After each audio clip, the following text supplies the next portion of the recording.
Um olá para você que escuta o podcast Introvertendo, nessa série de relacionamentos, de interações amorosas que nós estamos aqui fazendo progressivamente com membros do nosso podcast e pessoas próximas. Dessa vez eu estou aqui com Paula Larcon e Isabela Rodrigues, sua esposa, para poder falar sobre o relacionamento dos dois, como é que é a condição, sobre essa configuração. Eu sou a Isabela, sou neurodiversa também, eu sou bipolar. E é muito estranho um relacionamento entre dois neurodiversos, mas é muito bom também. Aqui é o Paulo Larcon e sim, eu consegui uma namorada. E se você quiser acompanhar o nosso podcast, é só você utilizar as redes sociais, como o Facebook, Instagram e Twitter, para saber todas as nossas novidades. E, é claro, o nosso site oficial, que é introvertendo.com.br. Se você quiser ouvir a gente, você pode usar aplicativos como Spotify, como iTunes, Cashbox, enfim, vários que estão no mercado, tanto para Android, iOS e o Windows Phone.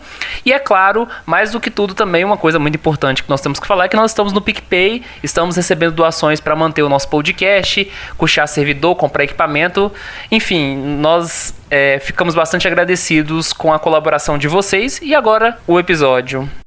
Nosso relacionamento começou em 2015. 2014. Nosso relacionamento começou em 2014 através do Tinder. Sim, nós nos conhecemos pelo Tinder. E o nosso primeiro encontro foi muito estranho porque ele me ajudou em cálculo na faculdade. Naquela época a Isabela estava fazendo matéria de cálculo e eu já tinha um conhecimento de cálculo que vinha da faculdade. Eu já estava no início da pós. E aí a gente não conseguia achar uma forma de se encontrar. Eu já tinha chamado ela para sair para ir no cinema, mas ela não podia. Aí ela comentou que estava com dificuldades em cálculo, que precisava de ajuda. Eu falei que eu sabia cálculo. E eu fiquei morrendo de medo de ter um serial killer que queria me matar e que não sabia cálculo. Mas no final eu sabia cálculo. Sabia muito bem, ele me salvou no semestre. Eu era autista, não um psicopata. E a gente começou a namorar e até o início do nosso namoro tudo era bem normal, um casal normal, mas eu trabalhava no RH da Coca-Cola na época. E eu entrevistei um candidato com Asperger. E eu comecei a notar muitas semelhanças nesse entrevistado com o Paulo. E aí uma luzinha já acendeu.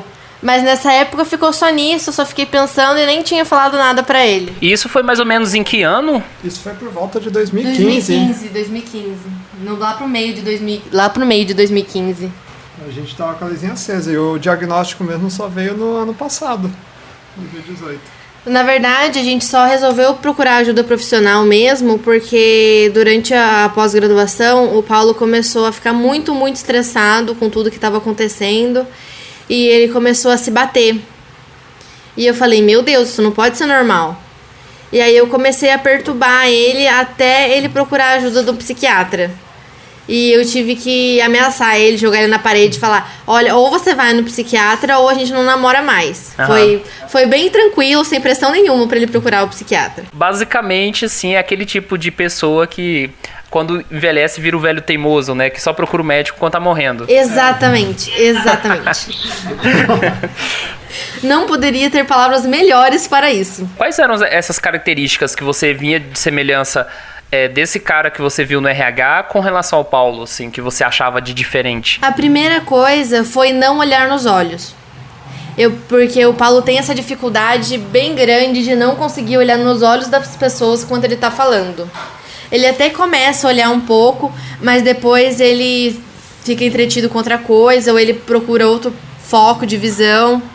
E outra coisa... Basicamente é que eu não consigo olhar por mais de 3 segundos no olho de uma pessoa. E outra coisa que me chamou bastante atenção foi o fato do menino ele gostar muito de um assunto específico, que era insetos. Apesar da entrevista estar transcorrendo, ele não estava nem aí. Ele queria falar sobre insetos, ele queria falar sobre animais. E o Paulo tem muito disso com aviões. Se você perguntar qualquer modelo de avião, ele vai saber aqueles números, números de série. É uma loucura. E então isso me despertou essa curiosidade de pesquisar um pouco mais sobre Asperger, ver o que era. E também tinha um amigo meu que eu não sabia e era Asperger. Então eu já suspeitava bastante. Desde o início eu já mostrava que não era uma pessoa muito normal, né? Aí, a partir dessa suspeita, vocês partiram para leituras? Como é que foi? A gente começou a procurar na internet, fazer testes online. A gente tentou ver se era isso mesmo. Mas até aí a gente ficou só com a luz acesa e não correu literalmente atrás de ajuda profissional nem nada. Aí o momento que realmente as coisas começaram a ficar complicadas foi na fase do mestrado, em que eu fiquei sobrecarregado com o trabalho e a pós-graduação. Acabei tendo as crises e disso aí que me levou para procurar ajuda psiquiátrica. E aí que veio de fato o diagnóstico. Você falou um pouco sobre as características, e uma coisa que eu tô perguntando para todo mundo nessa série de relacionamentos: quais são os principais defeitos, aquelas coisas assim que até hoje é difícil lidar e a paciência esgota? Olha, o Paulo tem uma coisa que é impressionante, que se ele se deixar, ele usa a mesma roupa pra sempre. Pra sempre mesmo, assim. Hoje foi uma luta pra ele comprar calça jeans, porque ele acha que ele pode vestir um saco de batata e sair na rua. E não é assim que a coisa funciona. Porque, por exemplo, a gente pagou R$30 na Millennium Falcon. Realmente, foi um investimento muito em conta. Mas a Millennium Falcon pra ele tava de graça. Mas calça jeans de R$60 pra ele é um absurdo. Entendeu? Então eu tenho que ser a vendedora dele pra convencer ele que ele precisa comprar roupa nova, porque ele não pode andar com roupa cheia de buraco e desbotada. E outra coisa é que eu gosto muito de mudar de lugar as coisas. Como eu sou bipolar, tem vezes que eu gosto de virar a casa inteira de cabeça pra baixo e mudar tudo. Inclusive meu cabelo, a cor do meu cabelo, o corte do meu cabelo. E isso deixa o Paulo louco. Isso é mais um defeito meu do que dele. Eu não gosto muito de mudanças. Aí, do nada, a gente tá de boa no final de semana. Aí a Bela fala: não seria legal mudar a cama para aquele outro lado? Aí sobra pra mim mudar a cama. Fora que agora a gente já mudou os móveis do nosso quarto para todas as posições possíveis. Toda a combinação de posições possíveis. E eu sei que a atual posição da nossa cama e da nossa televisão e do nosso armário é a posição otimizada. E vira e mexe, ela dá a sugestão de mudar as coisas de lugar. Perguntando se não ia ficar melhor. Aí eu lembro ela que a gente já fez isso e não ficou tão melhor, não. Até porque uma coisa que o Paulo tem que eu não tenho é memória. Eu nunca lembro das coisas. Eu pareço a Dory do Procurando Nemo. Uma coisa até que eu pensei em perguntar pra Bela, que eu acho legal falar, é sobre como se adaptar às minhas esquisitices. Olha, o Paulo, ele nunca foi uma pessoa muito normal. Desde o começo, antes da gente ter o diagnóstico dele, a gente já sabia que ele era diferente. O meu pai, ele falou assim: o que esse menino tem, Isabela? Ele chegou pra mim e falou. E o meu pai não entendia por que o Paulo não falava oi pra ele quando chegava na minha casa. Porque meu pai é assim: você chega na casa dele, você cumprimenta ele, tipo o Poderoso Chefão. Uhum. Você pede a benção do pai e aí você continua a sua vida, segue a vida. Só que eu tenho uma estratégia que é a seguinte: eu cumprimento se as pessoas me cumprimentarem. E eu cumprimento exatamente do jeito que a pessoa me cumprimentou. Então, se a pessoa disser oi, tudo bem, eu respondo oi, tudo bem. Se a pessoa disser bom dia, eu respondo bom dia. Se disser boa tarde, eu respondo boa tarde. E aí era estranho porque eu ia falar com o meu sogro e eu ficava esperando algum sinal dele e ele não dava nenhum sinal para mim do que eu deveria fazer. E aí dava um deadlock ali, travava e eu não sabia o que fazer. Era muito engraçado isso. Isso foi outra coisa que eu tive que ensinar o Paulo a fazer. Cumprimentar as pessoas quando ele chega num lugar. Porque ele nunca cumprimenta ninguém. Aí as pessoas ficam achando que ele é mal educado. Porque ele não cumprimenta. Mas isso é uma coisa também que a mãe dele tentou ensinar, a minha sogra, e ela também não foi muito bem sucedida. Então é uma luta diária. Regras sociais, no geral, são bastante complicadas, né, para serem aplicadas assim, dessa forma. Sim, regras sociais são... Regras sociais, eu acho que o Sheldon ilustra bem isso, do Big Bang Theory. Porque ele fala, é uma convenção social, então ele, tá bom então. Ele aceita. Porque você tem que explicar de uma forma lógica. Parece que você tem que explicar pro Spock tudo que ele precisa fazer de Star Trek. E se o Spock não vê uma lógica naquilo, ele não consegue entender. O Paulo é a mesma coisa. Ele precisa ver uma lógica naquilo. Por que eu preciso fazer isso? Por quê? Tudo que você fala, a primeira coisa que eu pergunto é por quê? Sim, o Paulo, ele tem uma coisa que é tudo. Se eu falo pra ele, Paulo, põe essa meia no varal. Por quê? Porque senão ela não vai secar. E eu sou muito rude, às vezes, com ele, porque eu sou muito sarcástica. E aí, ele não entende sarcasmo. Esse é outro problema. Ele não consegue entender o sarcasmo. E aí, ele pergunta, você tá brava? Eu falo, é lógico que eu tô brava. Mas às vezes ele não... Eu demorei pra entender que ele realmente não percebia que eu tava brava. Porque na época ele ainda não tinha o diagnóstico. Então depois que ele teve o diagnóstico, eu já fui tentando melhorar. Não falei que eu melhorei, mas comecei a tentar melhorar essa questão dele, porque eu me sentia na obrigação de tentar entender ele de alguma forma e não ficar só pegando no pé dele o tempo todo. Uma coisa que eu acho muito curiosa é porque assim, o diagnóstico de transtorno bipolar, às vezes ele aparece como comorbidade. Tem pessoas dentro do espectro que tem, né, a questão do autismo e a questão do transtorno bipolar também. É meio estranho eu ter percebido que eu sou bipolar, porque eu não sabia. Foi uma coisa que a gente descobriu no final do ano passado. Mas fazia muito sentido, fazia total sentido, porque assim, eu sou uma pessoa que eu tenho depressão. E minha depressão, quem me ajuda é o Paulo.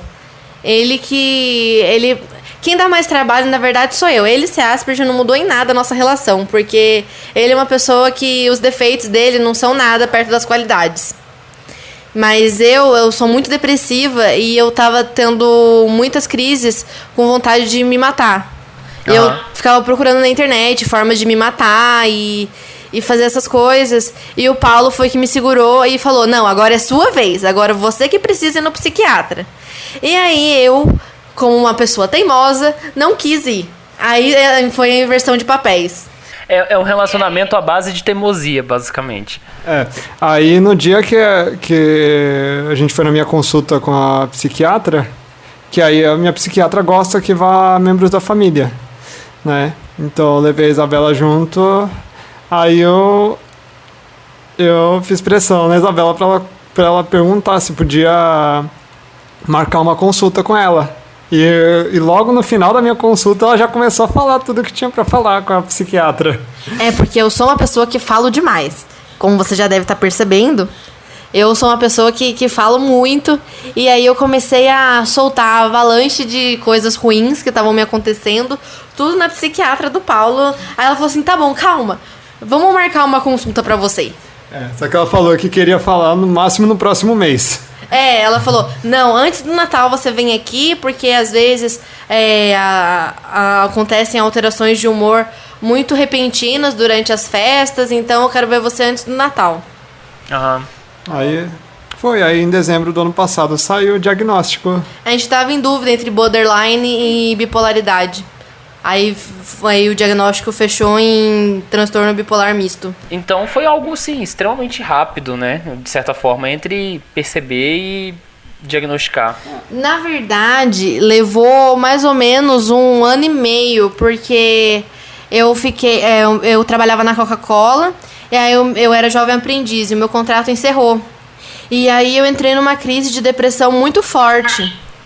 E depois dessa crise de depressão, nisso a gente não tava tratando, porque a minha família achava que era frescura, e o Paulo tava tentando me ajudar da melhor forma, eu achei que ia passar logo, mas não passou.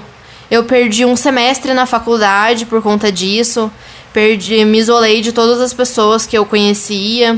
A única pessoa que ficou do meu lado foi o Paulo, e a gente, como a gente é casado, a gente mora junto, então ele liga, toda hora ele tava no trabalho, ele ligava pra saber se eu tava bem, se tinha acontecido alguma coisa. Então, quem deu mais trabalho nessa história toda fui eu. Só que tinha uma característica curiosa dessa depressão, que ela, de repente, um dia, a Isabela estava muito mal, muito para baixo, de repente, no dia seguinte, voltava ao normal. Aí ela ficava animada e queria fazer tudo, aí no dia seguinte voltava a depressão. Ela ficava em uns ciclos de... Os padrões muito atípicos, né, de humor. E justamente não dava aquele período que falam que é período para ficar de olho, que é depressão, né, que é em torno de um mês, que ela não ficava um mês num período de baixa, assim, aí ela passava uma 2 semanas bem, aí voltava a ficar para baixo de novo. Esses períodos, eles variam muito, né? Tem gente que é uma questão de 3, 4 dias alternados, também acaba tendo muita diferença. Sim, tem muita diferença. É que assim, a psiquiatra conseguiu ligar os pontos porque ela percebeu que eu sou ansiosa, que eu tremo a perna quando eu falo por tempo demais. Ela percebeu no meu jeito também coisas que são características. Mas nem sempre uma pessoa que é bipolar, de um dia pro outro muda o humor. Às vezes passa uma semana mal e depois outra semana... Sim. Então, assim, a nossa situação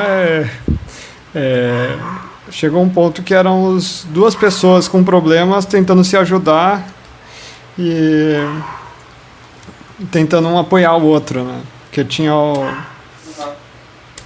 as minhas crises da pós-graduação e as suas depressões, né? E diante disso, apesar das crises pessoais, vocês passaram por uma crise de relacionamento mesmo, assim, no sentido mais geral? Não.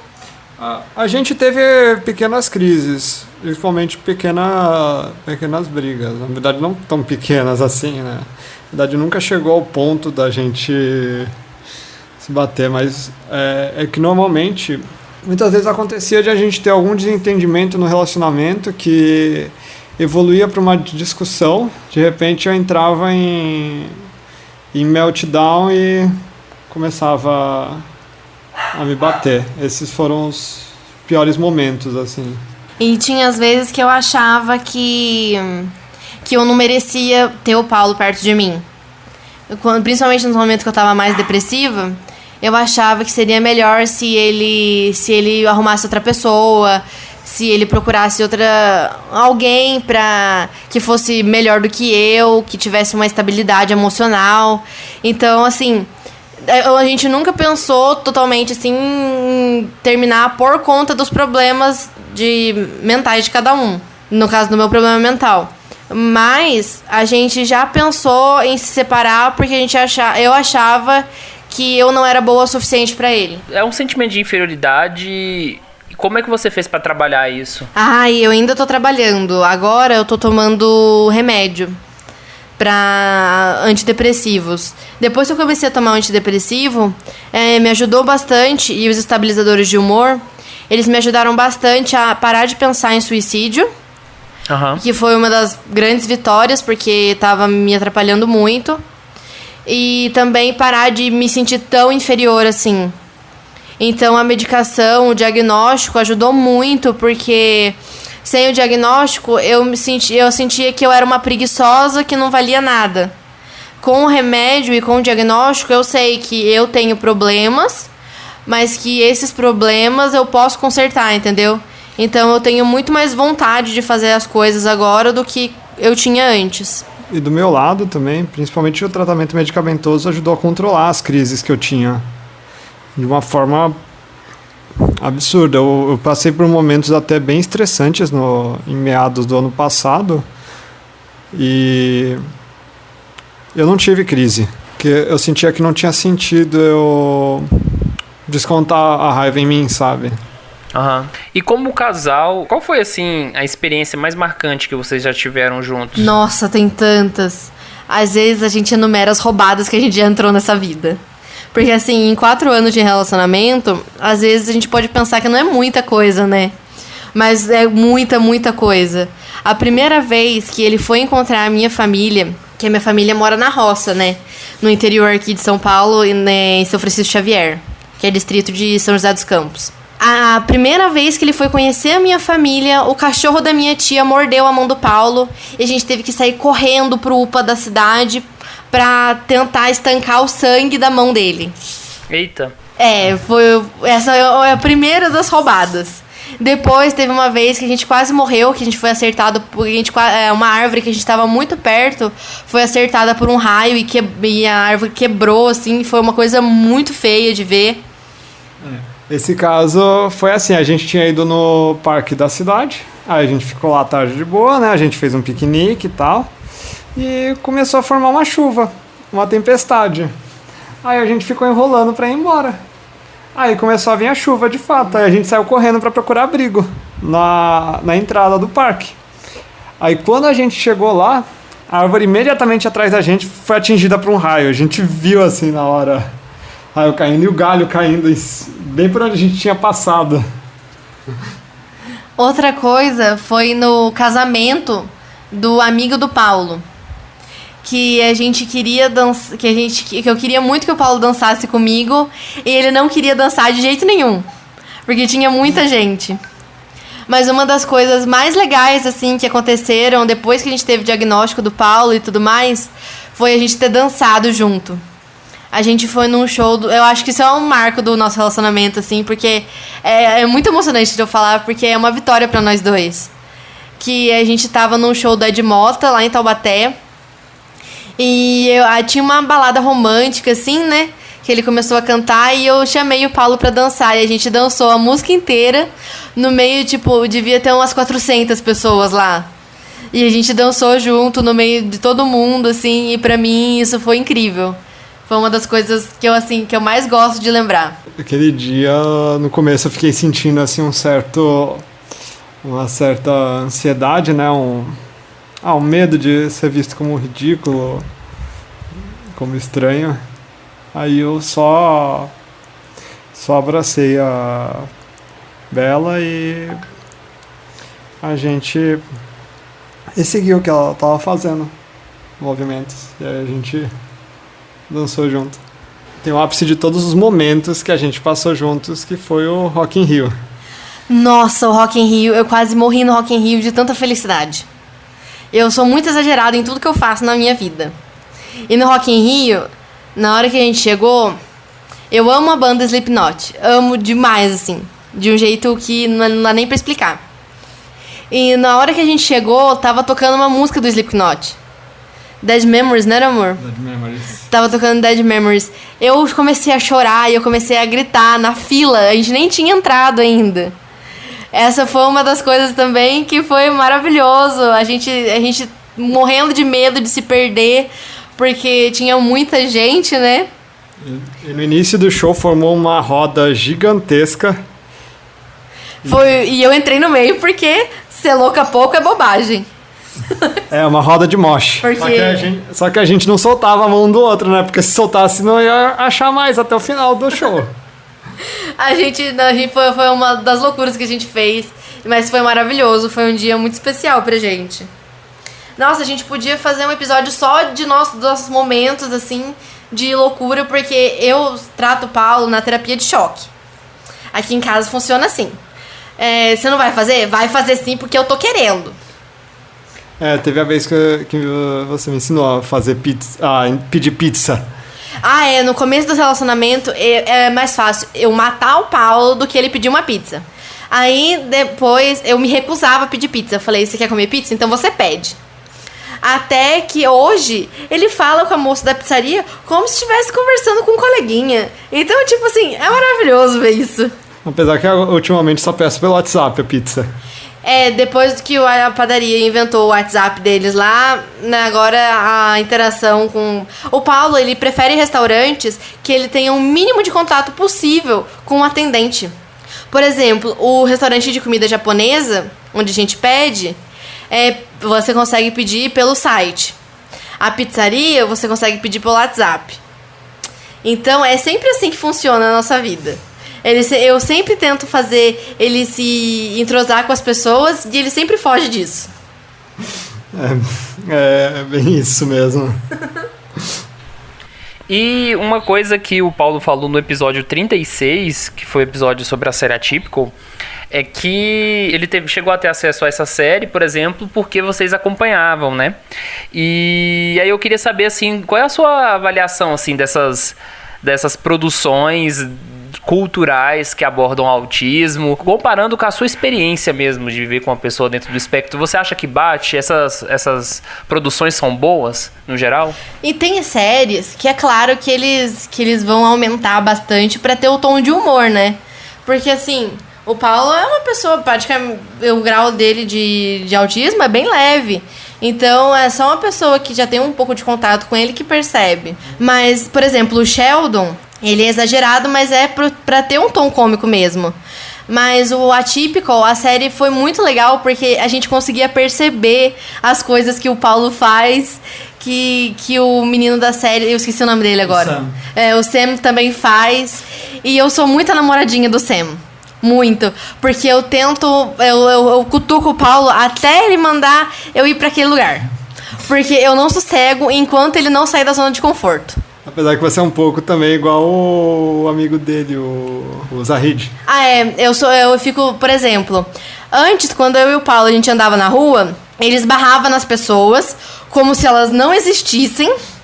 E ia andando assim, eu tava vendo no momento que alguém ia dar na cara dele. Porque ele passava, esbarrava nas pessoas e não pedia desculpa.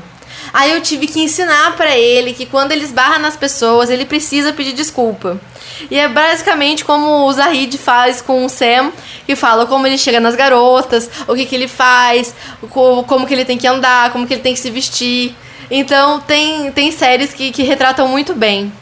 Um filme que tocou muito a gente foi Forrest Gump. Sem falar na trilha sonora sensacional, né? É maravilhoso esse filme. A gente decidiu ter filho assistindo esse filme. Porque... Mas o filho só vem daqui a 10 anos. O filho é só daqui a 10 anos, porque hoje eu tenho meus filhos de 4 patas que eu não abro mão deles nunca na vida. E o filme Forrest Gump, ele mostra como a simplicidade de uma pessoa, no caso do Forrest, não mostra exatamente o que ele tem, mas mostra que ele tem alguma deficiência intelectual. E é muito engraçado o fato dele ter conseguido tantas coisas na vida dele e ele ser humilde, ele ser uma pessoa tão boa que fala com todo mundo da mesma forma, sabe? Então eu acho que essas produções...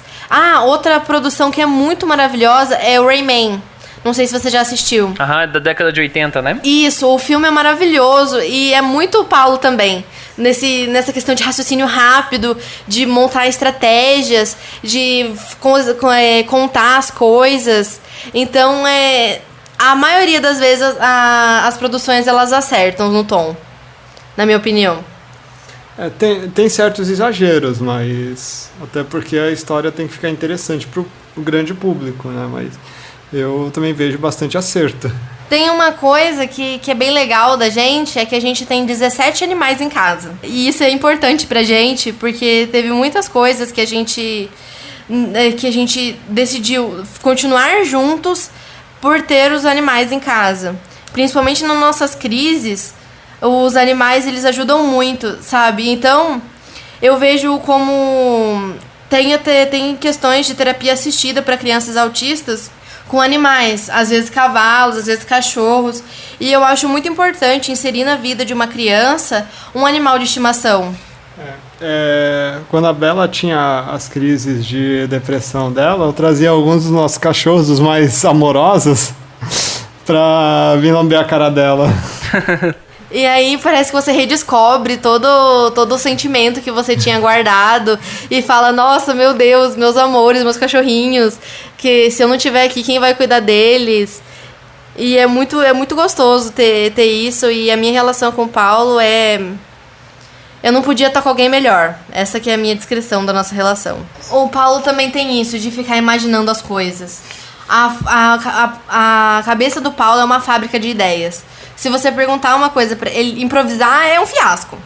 Mas se você perguntar qualquer coisa pra ele, ele com certeza vai imaginar uma coisa muito maravilhosa. Eu gosto muito disso nele, porque quando a gente joga RPG, ele sempre é o mestre. E é muito legal porque ele sempre imagina as coisas, ele imagina charadas, ele imagina como vai ser o ambiente, como serão os vilões. Então isso é fascinante, eu amo isso nele. Eu vejo a Isabela como uma pessoa assim que ela mudou meu mundo. Ela deu um significado, porque eu conheci ela quando eu estava numa fase que eu estava procurando uma namorada. Tava igual o início lá do Atypical. Só que era uma segunda tentativa, só que eu estava fazendo totalmente sozinho. E aí me deram a dica de tentar o Tinder, e aí eu estava tentando conhecer pessoas no Tinder. E foi uma pessoa que a princípio a gente começou conversando, e conversava muito. Antes da gente ter nosso primeiro encontro, a gente conversava o dia todo já. Aí eu fui fazer uma viagem, a gente se conheceu, a gente teve nosso primeiro encontro, ficou. A gente começou a ficar nos dias subsequentes, aí eu fui viajar e aí a gente ficou conversando, e na volta que a gente sentiu falta um do outro, que a gente decidiu começar a namorar. Só que, assim, a Isabela, ela me ajuda demais com as minhas dificuldades, sabe? Apesar de ela muitas vezes não me entender muito bem e tentar as coisas de uma terapia de choque, isso funciona, e isso tem me ajudado bastante. Eu sinto também que eu ajudo ela e que a gente se completa, então eu não me vejo sem a Isabela. Enfim, muito obrigado por toparem participar e tudo mais. Legal. Foi muito gostoso participar. Desculpa falar demais, porque eu sou tagarela mesmo. Não, mas tem que falar, porque podcast é pra isso mesmo. É que o Paulo quase não fala, aí eu tenho que falar por nós dois. Todo episódio do podcast, ele acaba sempre falando de menos, principalmente se tiver mais gente, assim. Eu já percebi que as tracks dele de áudio são sempre as mais curtinhas. Sim, quanto mais pessoas, menos ele fala. Os meus amigos da faculdade vieram aqui em casa pra gente fazer uma festinha, jogar RPG, jogar videogame. E o Paulo, ele praticamente não falou. O Paulo só fala quando as pessoas falam com ele. Desde sempre, assim. Senão ele fica lá no canto dele, viajando no mundo dele, e é assim que funciona. Eu até fiquei com medo quando você chamou para fazer o podcast sozinho, porque eu acho que não ia conseguir manter um episódio inteiro, só eu. Por isso que eu me candidatei para participar também, porque eu sabia, na hora que ele me olhou com aquela carinha, eu falei, vai dar ruim. Então. O Paulo, ele é uma pessoa que você ainda não conheceu ele pessoalmente, mas ele é uma paz, que você chega perto dele, você fica até incomodado de tão pacífico que ele é. Porque se deixar, as pessoas montam nele. Eu odeio isso nele. Porque eu amo tanto ele, e às vezes eu tenho que comprar a briga pra ele não sair desfavorecido. Eu conheço pessoas assim, é realmente complicado. Mas obrigada, e foi um prazer conhecer você.